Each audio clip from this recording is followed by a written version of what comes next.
Bonjour et bienvenue dans cette nouvelle vidéo abondance dans laquelle je voulais vous parler du fait d'avoir des ressources bloquées sur son site web et pourquoi et comment les débloquer sur son site, voire sur d'autres sites comme on va le voir sur les slides qui viennent. Donc, comment voir si on a des ressources bloquées, pourquoi est-ce que c'est important et comment les débloquer. Alors, comment voir si on a des ressources bloquées sur son site? Ça se voit dans la Search Console pour la propriété qui correspond à votre site, à l'adresse de votre site. Dans la zone Index Google, ressources bloquées. Donc ici, on va avoir la liste des ressources bloquées. Alors si vous avez le message aucune ressource bloquée n'a été détectée, ben, pas de souci, vous pouvez arrêter tout de suite cette vidéo. Tout va bien pour votre site, il n'y a aucune ressource bloquée. Bon, ce n'est pas toujours le cas et parfois il y a des ressources bloquées. Dans ce cas-là, on va avoir un graphique avec le nombre de ressources bloquées dans le temps et une liste en dessous. C'est la liste des sites qui ont des ressources bloquées utilisées par les pages de votre site. Alors ça peut être votre site, mais ça peut être aussi d'autres sites qui contiennent ces ressources. Ici, on a donc 5 sites dans cet exemple qui contiennent des ressources bloquées. Si je clique sur une des lignes de cette liste, je vais avoir la liste des ressources bloquées qui sont utilisées par les pages du site.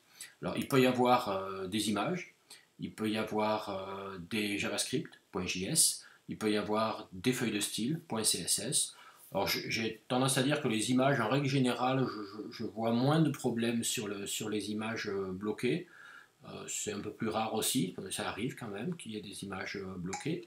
Je pense que les plus gros problèmes sont souvent sur les JavaScript et les feuilles de style, donc les .js et les .css, qu'il faut le plus souvent essayer de débloquer sur son site. Bon, l'idée c'est d'avoir le plus de fichiers et de ressources débloqués, bien sûr, mais je pense que les JavaScript et les CSS sont à traiter en priorité.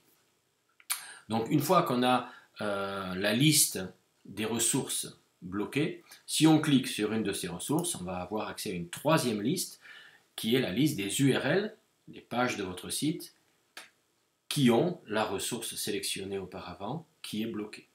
Donc cette liste, on va la garder en mémoire puisqu'on va l'utiliser un petit peu plus tard dans la vidéo.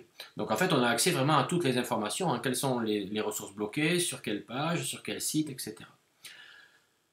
Alors, si les ressources bloquées sont sur votre site, voilà, vous avez la main sur votre site. A priori, le blocage se fait sur le robot.txt. Donc, l'idée, c'est de débloquer le plus possible donc de modifier le robot.txt pour débloquer, pour enlever le disalo certainement qu'il y a sur la ligne correspondante dans le fichier robot.txt. Donc là, il faut traiter le robot.txt de votre site.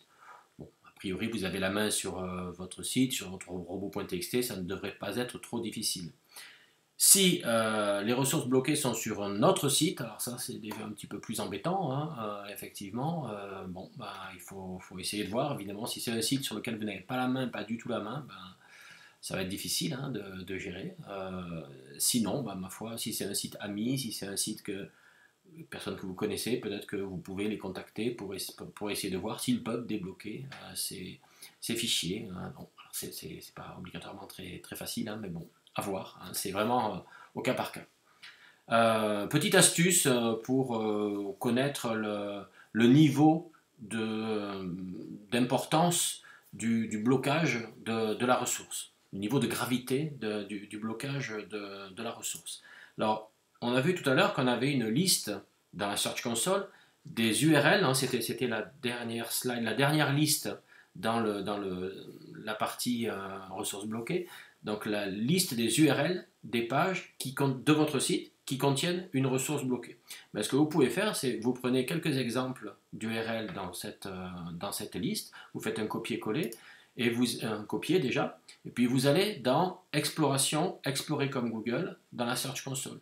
Et dans la partie Explorer comme Google, vous allez taper l'URL de la page qui contient une ressource bloquée, et vous cliquez sur Explorer et afficher, le bouton rouge Explorer et afficher.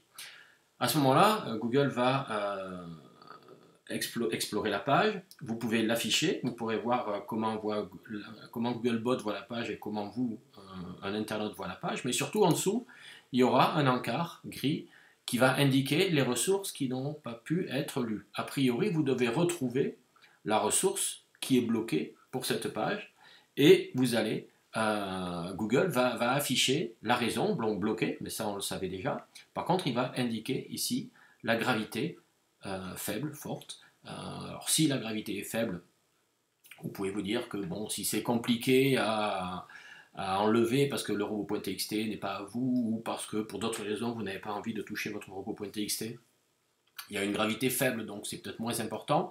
Si la gravité est indiquée comme forte, là il faut vraiment agir et il faut essayer de trouver une solution pour débloquer vraiment cette ressource pour que vos pages puissent être lues par Google. Google demande à lire les ressources pour des raisons de lutte contre le spam, mais aussi et surtout pour pouvoir avoir un rendu de la page tel que la verrait un internaute, puisque c'est vraiment le but de Google.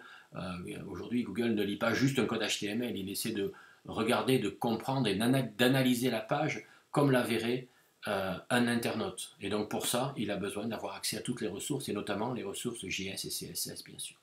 Donc voilà, plus vous pourrez débloquer de ressources, et mieux votre site se portera, et meilleure sera l'analyse par Google de vos pages.